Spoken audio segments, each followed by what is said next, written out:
Okay students, इस video में हम लोग डिस्कस करेंगे नॉर्मल डिस्ट्रीब्यूशन के बारे में। प्रीवियस वीडियोस में हमने डिस्कस किया था बाइनोमियल डिस्ट्रीब्यूशन के बारे में और पॉइसन डिस्ट्रीब्यूशन के बारे में। वो दोनों डिस्ट्रीब्यूशन हमारे डिस्क्रीट डिस्ट्रीब्यूशन थे। नॉर्मल डिस्ट्रीब्यूशन हमारा कंटिन्यूस डिस्ट्रीब्यूशन है, यानी इसमें जो भी हमारा वेरिएबल x है वो कंटिन्यूस कोई भी वैल्यू हम एज्यूम कर सकते हैं, वो ले सकता है।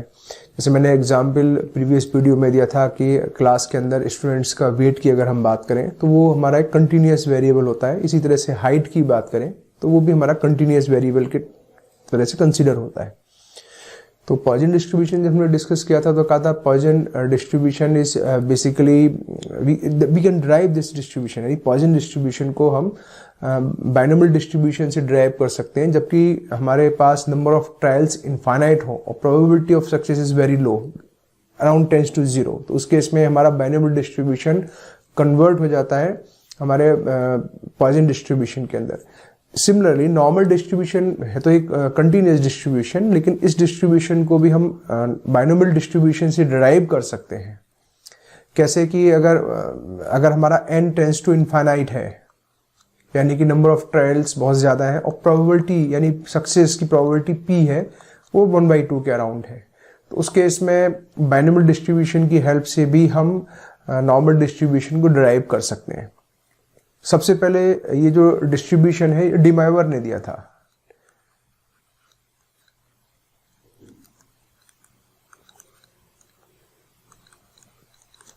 uh, 1766 में अराउंड करीब ये डिस्ट्रीब्यूशन डिमाइवर, आपने डिमाइवर का नाम सुना होगा, फेमस मैथमेटिशियन। ट्रिग्नोमेट्री में भी इनकी डिमाइवर्स थ्योरम वगैरह we have discussed, we have studied basically all these things. तो डिमाइवर ने 1766 में इस डिस्ट्रीब्यूशन को डिस्कवर किया था। एप्लीकेशंस बहुत ज़्यादा हैं, विल डिस्कस सम एग्जांपल्स, वहाँ हम इसको देखेंगे इसके एप्लीकेशंस को। पर एक जनरल एरर एनालिसिस के अंदर जब कभी भी कोई भी हम डिस्ट्रीब्यूशन अप्लाई कर रहे हैं या कोई भी प्रोसेस लगा रहे हैं उसके अंदर जो एरर आ रही है, नेचुरल एरर, ये हमने जब डिस्कस किया था हमारे कंट्रोल चार्ट, तो कंट्रोल चार्ट के अंदर हमने एरर्स के बारे में पढ़ा था कि कुछ नेचुरल फ्लक्चुएशन होता है, दैट इज नेचुरल एरर। कुछ हमारा स्पेसिफिक एरर यानी कि एक्सटर्नल रीजन के कारण कुछ एरर्स आ जाती हैं। तो जो नेचुरल एरर का डिस्ट्रीब्यूशन होगा वो नॉर्मली डिस्ट्रीब्यूटेड होगा। ये हमने उस वक्त भी डिस्कस किया था जब हमने चीज़ें डिस्कस की थी। तो एरर एनालिसिस के अंदर भी और भी बहुत सारे एप्लीकेशंस हैं जहाँ पर ये हमारा डिस्ट्रीब्यूशन यूज होता है। तो नॉर्मल डिस्ट्रीब्यूशन का जो प्रोबेबिलिटी डेंसिटी फंक्शन है PDF is given by 1/σ√2 pi e की power -1/2 x minus mu upon sigma whole square, where x जो वेरिएबल है वो माइनस इनफाइनाइट से लेके प्लस इनफाइनाइट के बीच में कोई भी वैल्यू एज्यूम कर सकता है। इस डिस्ट्रीब्यूशन के पैरामीटर्स क्या हैं? तो जैसे हमने बाइनोमियल डिस्ट्रीब्यूशन पढ़ा था तो वहां हमारे पैरामीटर थे n और p। अगर हमें ट्रायल्स पता चल जाए, प्रोबेबिलिटी ऑफ सक्सेस मिल जाए तो हम पूरा डिस्ट्रीब्यूशन डिफाइन कर सकते थे। पॉइसन डिस्ट्रीब्यूशन के अंदर हमने लैम्डा पढ़ा था। इसी तरह से इन दिस डिस्ट्रीब्यूशन या इन नॉर्मल डिस्ट्रीब्यूशन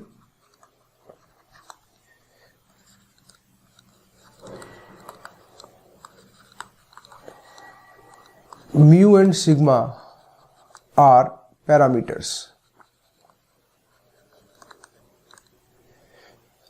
अब क्वेश्चन आता है म्यू और सिग्मा है क्या? तो basically mu is mean and sigma is standard deviation. तो अगर हमें डिस्ट्रीब्यूशन का मीन पता है और डिस्ट्रीब्यूशन का स्टैंडर्ड डेविएशन पता है तो हम पूरे डिस्ट्रीब्यूशन को डिफाइन कर सकते हैं। और सिंबॉलिकली अगर हम देखें कि किस तरह से रिप्रेजेंट होता है, तो जब कभी भी कोई भी वेरिएट यानी कोई वेरिएबल x नॉर्मली डिस्ट्रीब्यूटेड होगा तो in general we write this like this is mu comma sigma. तो इसका मतलब है अगर आपको कहीं भी इस तरह से कोई भी लिखा हुआ आ जाए तो इसका मतलब है कि x एक रैंडम वेरिएबल है जो नॉर्मली डिस्ट्रीब्यूटेड है, जिसका मीन म्यू है और स्टैंडर्ड डेविएशन सिग्मा है। तो इस तरह से अगर हमारा कुछ भी वेरिएबल लिखा हुआ है तो हम कह देते हैं कि दिस इज नॉर्मल डिस्ट्रीब्यूशन होगा। तो जब भी कोई वेरिएबल हमारा x होगा, अगर नॉर्मली डिस्ट्रीब्यूटेड होगा तो we write this n mu into sigma. अगर हम ग्राफ की बात करें, ये जो हमारा fx प्रोबेबिलिटी डेंसिटी फंक्शन है, इस प्रोबेबिलिटी डेंसिटी फंक्शन का अगर हम ग्राफ बनाएं तो ये graph well shaped well shaped का मतलब है, इस मंदिर में आपने घंटे देखे होंगे, उस शेप का ग्राफ आता है। This is something like this. यहां पर वेरिएबल x माइनस इन्फाइनाइट से लेके प्लस इन्फाइनाइट के बीच में वेरी करता है x। ये कभी भी लाइन को टच नहीं करेगा, बट अराउंड लाइन मतलब इन्फाइनाइट तक जाएगा। और जो मीन है इसका, this is the mean mu. इस पूरे कर्व को यानी कि पूरा कर्व ऐसे सकते हैं, इस मीन के अबाउट सिमेट्रिक होगा, यानी कि इस लाइन मीन लाइन के लेफ्ट हैंड साइड और राइट हैंड साइड में एक तरह से आप कह सकते हैं कि ये जो हमारी लाइन है ये मिरर इमेज का काम कर रही है। और ये जो कर्व है हमारा, this curve is called normal curve, यानी नॉर्मल डिस्ट्रीब्यूशन का जो कर्व है that is called normal curve.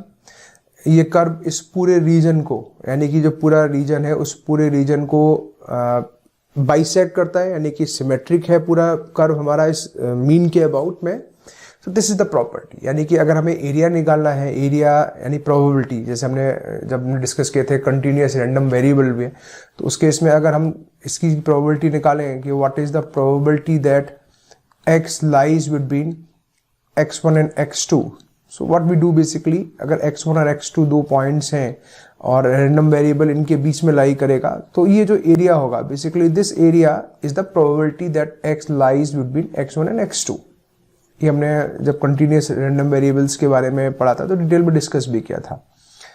तो ये नॉर्मल कर्व है, एरिया यानी कि मीन इस एरिया को बाइसेक्ट कर रहा है और किन्हीं भी दो पॉइंट्स के बीच की यानी कि probability that is area between this two points है। तो अगर हम इन जनरल में बात करें तो x क्योंकि माइनस इन्फाइनाइट से प्लस इन्फाइनाइट कुछ भी वैल्यू ले रहा है, तो दिस इज बेसिकली 1, यानी टोटल एरिया इस कर्व के अंडर में होगा that is going to be 1 होगा। और इसकी जो जनरल फॉर्म यानी कि प्रॉपर्टीज है, we can write like this property, write down next. I hope कि यहां तक तो समझ में आ गया होगा। Next, basic properties.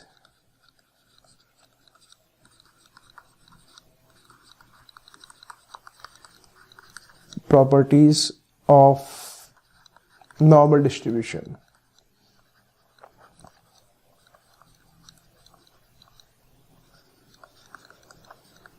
Normal distribution. So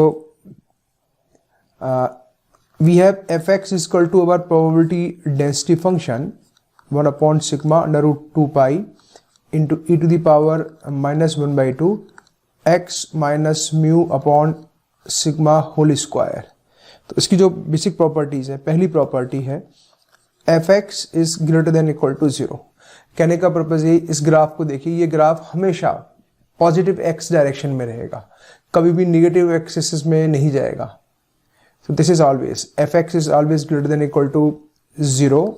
second property है इसकी, this is minus infinite to infinite fx dx is equal to 1। So this is obviously, यानी कि total area under this curve is 1। ये हम ऑलरेडी डिस्कस भी कर चुके हैं। Third important property, this is the normal distribution. The normal distribution is symmetrical.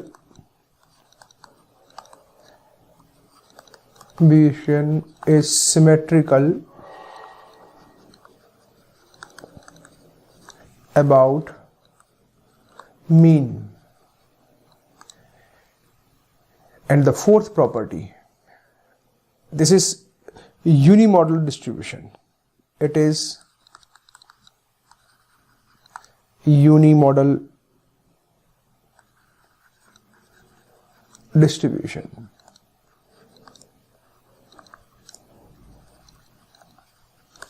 यूनिमॉडल distribution का मतलब यह है कि इस डिस्ट्रीब्यूशन का मीन, मॉड और मीडियन सारे सेम होते हैं, यानी कॉन्साइड कर जाते हैं आपस में। ये अगर आपको याद हो, जब हमने स्क्यूनेस और कुर्टोसिस पढ़ा था उस केस में भी ये चीज़ें डिस्कस की थी कि mean, mod, median normal distribution के अंदर बिल्कुल कॉन्साइड कर जाएंगे।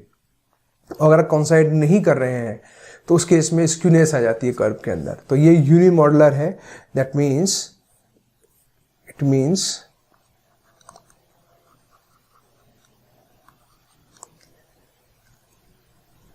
Mean equal to mode equal to median. ये सारे के सारे सेम होंगे। ओके, तो this is the normal distribution.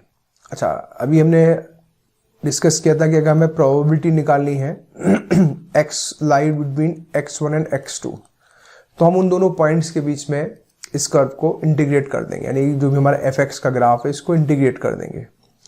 तो अगर हम इस fx फंक्शन को देखें तो इसमें दो पैरामीटर्स हैं, एक पैरामीटर सिग्मा है और दूसरा पैरामीटर इसमें म्यू है।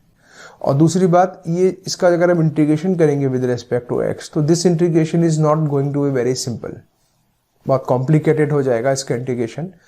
तो हम क्या कर सकते हैं कि इस पूरे सिस्टम को बहुत इजीली सॉल्व कर लें।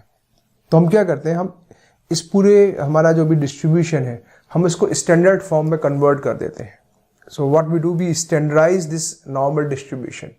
तो स्टैंडर्डाइजेशन से यहाँ पे मतलब ये है कि हम इस डिस्ट्रीब्यूशन को इस तरह से ये कह सकते हैं हम शिफ्ट कर देते हैं या स्केल कर देते हैं कि जो पूरे डिस्ट्रीब्यूशन है उसका मीन इट बिकम्स 0 और स्टैंडर्ड डेविएशन बिकम 1। यानी कि अगर हम ग्राफिकली समझे तो ये हमारा कोई ग्राफ था, म्यू इज समथिंग, कुछ भी हो सकता है म्यू, यानी मीन कुछ भी हो सकता है, लेकिन हमने इसको ट्रांसफॉर्म कर दिया, यानी कि हम इस पूरे ग्राफ को ट्रांसफॉर्म कर रहे हैं। किस तरह से ट्रांसफॉर्म कर रहे हैं, तो ट्रांसफॉर्मेशन में हमारे को फायदा ये हो गया, जब हमने ट्रांसफॉर्म कर दिया समथिंग लाइक दिस, तो ये जो y एक्सिस है दिस इज, यानी कि x इक्वल टू 0, ये इसका मीन हो जाता है। और ये जो इसकी हाइट है, इस कर्व की जो हाइट तो नहीं बोलना चाहिए मेरे को, बट दिस इज इसका जो स्टैंडर्ड डेविएशन है दैट बिकम्स 1। तो उस केस में जो x है, x इज दैट 0,1। इसमें क्वेश्चन आता है कि स्टैंडर्डाइजेशन में कन्वर्ट करने का फायदा क्या है। I will come later on कि स्टैंडर्डाइजेशन से फायदा क्या है, we will discuss later on. So write down standard form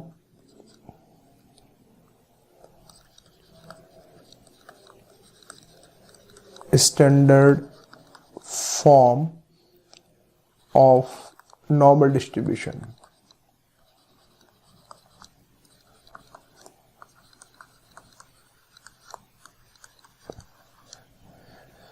So, इसमें हम क्या करते हैं, write down, if capital X be a normal distribution,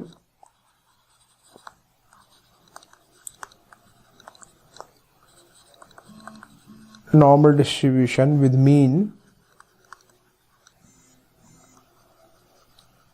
mu and standard deviation sigma, then a random variable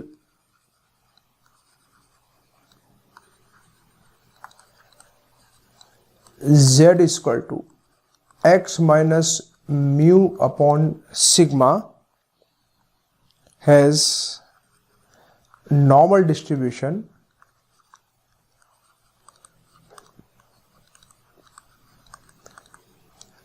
with mean 0 and standard deviation 1। So basically कहने का purpose ये है कि अगर हम ट्रांसफॉर्म कर दें, हम z equal to x minus mu upon sigma assume कर लें, तो उस केस में जो भी हमारा डिस्ट्रीब्यूशन है वो डिस्ट्रीब्यूशन हमारा ट्रांसफॉर्म हो जाएगा एक स्टैंडर्ड नॉर्मल फॉर्म में।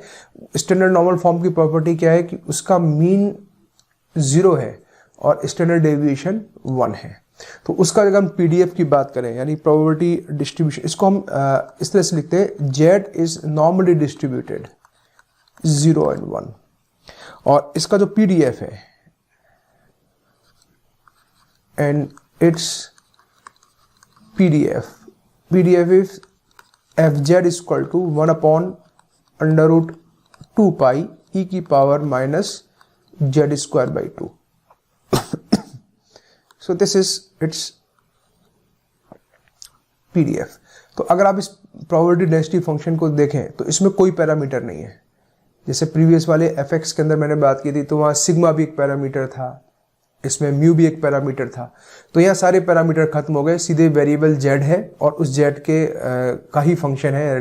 fz is a function of variable z without any parameter, correct. तो इसकी प्रॉपर्टीज क्या है, इसके फायदे क्या हैं, तो अगर हम इसके बारे में डिस्कस करके देखें सो पहला प्रॉपर्टी तो मैंने आपको बताई थी, फायदा क्या है कि ये 0 और 1 के बीच में कन्वर्ट हो जाता है, यानी वाई एक्सेस हमारा वर्क करता है एज ए मिरर। तो जितना एरिया इधर हो जाएगा, ये एरिया हो जाएगा 0.5 और ये एरिया हो जाएगा 0.5, क्योंकि इस कर्व के नीचे का एरिया तो 1 ही रहने वाला है। तो यानी कि ये वाई एक्सेस है, ये इस पूरे एरिया को बाइसेक्ट कर रहा है। This is 0.5 and this is 0.5। और अगर हमें किसी भी पॉइंट पर सपोज करो वैल्यू निकालनी है, एरिया कितना है, तो हम बहुत आसानी से कैलकुलेट कर सकते हैं। कैसे करेंगे we will see later on. उससे पहले हमने एक चीज़ और पढ़ी थी। अगर आपको सपोज करो अगर हमें प्रोबेबिलिटी निकालनी है Z1 is less than Z is less than Z2, so this is nothing but Z1 से लेके Z2 के बीच में हम FZ को इंटीग्रेट कर देंगे और this value is nothing but f of Z2 minus f of Z1। तो क्वेश्चन आया कि FZ2 और FZ1 क्या है, तो ये हमने डिस्कस किया था क्यूमुलेटिव डिस्ट्रीब्यूशन फंक्शन के अंदर। So where FZ is equal to minus infinite to Z FZ dz। इसे अगर मैं इसको ग्राफिकली आपको एक्सप्लेन करूं, so this quantity is something like this. Suppose कीजिए, suppose we have this curve of normal distribution, this is mean 0 और हमें probability fz की बारे में बात करना है। what is fz? तो f ये है minus infinite and this quantity is plus infinite. तो fz means suppose z is some point here or it could be anything on this line, यहाँ पे भी हो सकता है, यहाँ से भी हो सकता है, कुछ भी हो सकता है।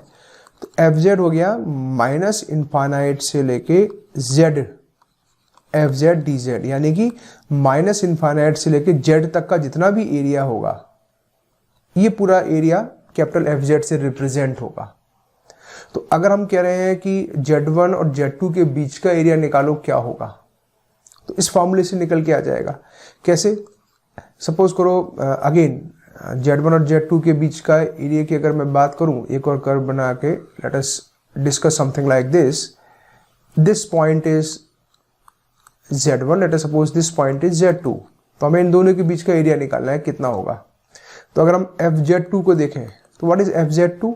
FZ2 is basically minus infinite to Z2 FZ dz, यानी कि माइनस इनफाइनाइट से लेके Z2 तक का पूरा एरिया। और FZN की बात करें तो minus infinite to Z1 FZ dz, यानी माइनस इनफाइनाइट से लेके Z1 का एरिया। तो यानी कि माइनस से लेके Z2 के एरिया में से माइनस इनफाइनाइट से लेके Z1 के एरिया को अगर हम सेपरेट कर दें तो Z1 और Z2 के बीच का एरिया आ जाएगा। तो वही चीज यहाँ पे लिखी हुई है, this is f of Z2 minus f of Z1। So this is the first property you can say. दूसरी जो प्रॉपर्टी इंपॉर्टेंट है, दिस इज अगेन जब हम न्यूमेरिकल करेंगे तो बहुत हेल्पफुल होगी। Probability of Z1 is less than equal to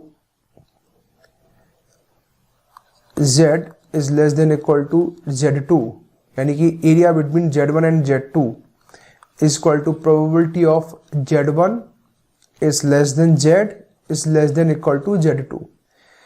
तो इन दोनों में डिफरेंस ये कर दिया कि हमने इस वाले में तो Z1 को इंक्लूड किया है और इस वाले में Z1 को इंक्लूड नहीं किया है। तो क्या फ़र्क पड़ता है?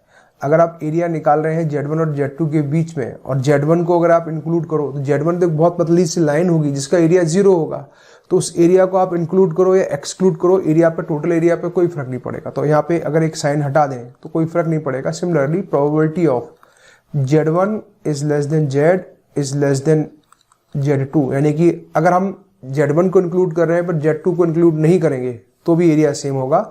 और this is equal to probability of Z1 is less than Z is less than Z2, यानी कि हम दोनों बाउंड्री पॉइंट Z1 Z2 को इंक्लूड करें, चाहे एक को इंक्लूड करें या दोनों को एक्सक्लूड कर दें, जो भी एरिया निकल के आएगा that area will be the same, क्योंकि लाइन है और लाइन का area that is 0, we consider it.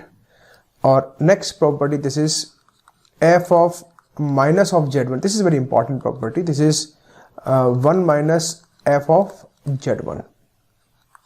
So why it is so, इसको ग्राफिकली एक बार समझेंगे। देन सपोज करो this is the curve and this value is minus of Z1, ये Z इक्वल टू 0 की लाइन है। तो ये कह रहा है कि माइनस ऑफ Z1 का मतलब हो गया, ये मैं इसको अगर कलर कोडिंग कर दूं तो दिस इज दिस एरिया, हमें ये एरिया बेसिकली निकालना है माइनस इन्फाइनाइट से लेके माइनस Z1 का। तो कह रहा है ये एरिया बराबर होगा 1 माइनस f ऑफ Z1 के बराबर होगा। कैसे होगा आप देखिए, क्योंकि ये हमारा डिस्ट्रीब्यूशन है, ये जो भी मीन है यानी Z इक्वल टू 0 के अबाउट सिमेट्रिकल है, तो Z1 के ही करस्पॉन्डिंग यहाँ एक पॉइंट होगा Z1 प्लस का। Let us suppose this quantity, so this is here, ये है हमारा माइनस इन्फाइनाइट और ये है इन्फाइनाइट। तो आप इस चीज को देखिए कि जो हमारा ब्लू एरिया है यानी कि जो माइनस इन्फाइनाइट से लेके माइनस Z1 का एरिया है, यहाँ तक का एरिया, वो एरिया Z1 से लेके इन्फाइनाइट तक के एरिया के बराबर होगा सिमेट्रिसिटी के कारण, क्योंकि कर्व पूरा सिमेट्रिकल है। जैसे फॉर एग्जांपल अगर ये मैं कह रहा हूँ -3 है और ये वैल्यू 3 है, तो माइनस इन्फाइनाइट से लेके 3 तक का एरिया और 3 से लेके इन्फाइनाइट तक का area, both area will be the same.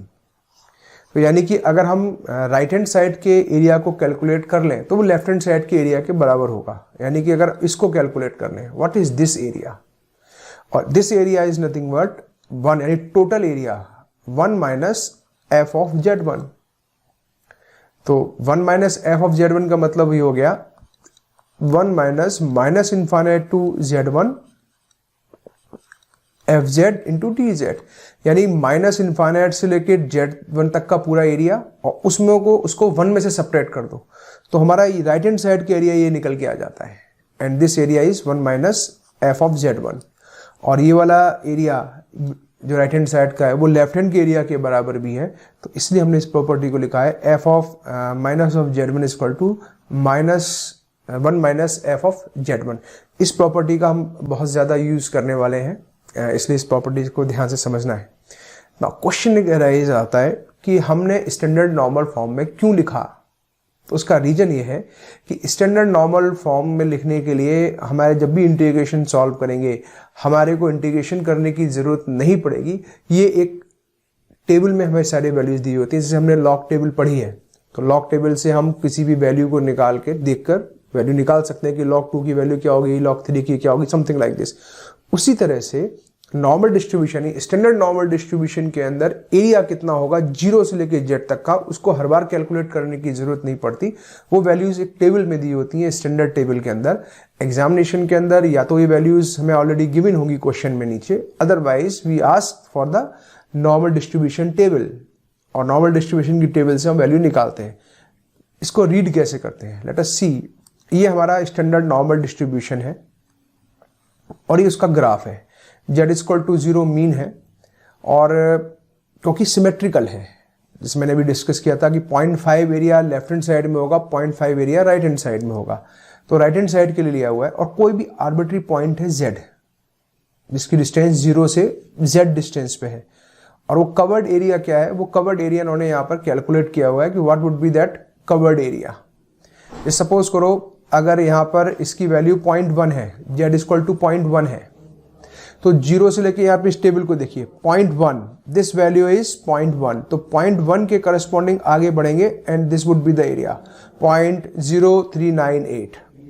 अगर हम बात करें Z की वैल्यू, सपोज करो somebody says 1.67 है, तो एरिया 0 से लेके 1.67 तक का एरिया कितना होगा, तो 1.67 देखने के लिए 1.6 तो ये हो गया, और उसके आगे 7 का मतलब हो गया ये वाला कॉलम। तो हम इस वाली रो में आगे बढ़ेंगे और इस वाले कॉलम तक पहुंचेंगे तो this is the value 0.4525 and that would be the required area. इसी तरह से हम आगे की टेबल्स डिस्कस करें। कोई भी वैल्यू हम ले सकते हैं, यहाँ पे कोई भी वैल्यू हो हम निकाल सकते हैं। अगर हमसे कहा जाए कि ये वाला एरिया कितना, आगे वाला एरिया कितना होगा, तो हमें पता है टोटल एरिया पता है 0.5 होता है, और 0 से लेके जो भी जेड की वैल्यू है वहां तक का एरिया हम टेबल से निकाल के देख लेंगे और सेपरेट कर देंगे। क्वेश्चन आता है कि अगर जेड की वैल्यू नेगेटिव हो तब कैसे निकालेंगे। जैसे सपोज करो जेड इक्वल टू यहाँ पर -1 है और हमें अगर सपोज करो ये एरिया निकालना है, तो मैंने अभी एक प्रॉपर्टी डिस्कस की है, उस प्रॉपर्टी का यूज करेंगे। कैसे करेंगे, सपोज करो ये जेड इक्वल टू अगर सिमेट्रिक कर्व होगा तो जेड इक्वल टू 1 के करस्पॉन्डिंग जेड इक्वल टू 1 यहाँ पे भी मिलेगा हमें। तो ये red area will be equal to this red area. तो हम इस रेड एरिया को कैलकुलेट कर लेंगे। कैसे करेंगे, यहां से लेके जेड 0 से लेके जेड इक्वल टू 1 तक का एरिया हम टेबल से कैलकुलेट कर लेंगे, और टोटल एरिया क्योंकि 0.5 होता है तो 0.5 में से इस एरिया को सेपरेट कर देंगे तो हमें रेड एरिया मिल जाएगा। तो ये रेड एरिया और ये रेड एरिया क्योंकि आपस में बराबर होंगे तो भी मिल जाएंगे। तो कहने का मतलब है सिमेट्रिसिटी की प्रॉपर्टी से हम नेगेटिव वाले सारे के सारे एरिया निकाल सकते हैं, और पॉजिटिव डायरेक्शन में एरिया निकालना हो उसके लिए हमें टेबल मिली हुई है। पर ध्यान रखना है कि ये टेबल हमारी स्टैंडर्ड नॉर्मल डिस्ट्रीब्यूशन की है, जिसका मीन 0 है और स्टैंडर्ड डेविएशन 1 है, और ये हाफ रेंज सीरीज यानी 0 से लेके पॉजिटिव डायरेक्शन में वैल्यू निकाल रही है। तो ये हमें ध्यान रखना है। कहीं कहीं किसी क्वेश्चन टेबल के अंदर ये जो वैल्यू दी हुई होती हैं, ये वैल्यू हमें दी होती है -∞ से लेके जेड तक के लिए। वो आपको टेबल में एक बार थोड़ा सा देखना पड़ेगा, उसमें कुछ भी नहीं है। इन सारी की सारी वैल्यूज में 0.5 का एडिशन कर दिया है, क्योंकि ये एरिया ऑलरेडी 0.5 है और इससे आगे का जो भी एरिया होगा वो ऐड किया हुआ है। तो यहाँ पे हम लोग भी जो भी डिस्कस करेंगे वो इसी टेबल के लिए डिस्कस करेंगे जहाँ पे वैल्यू 0 से लेके जेड के बीच में है। So this is our normal distribution. Next we will discuss what is the mean of distribution, what is the standard deviation of this distribution, and some examples based on this.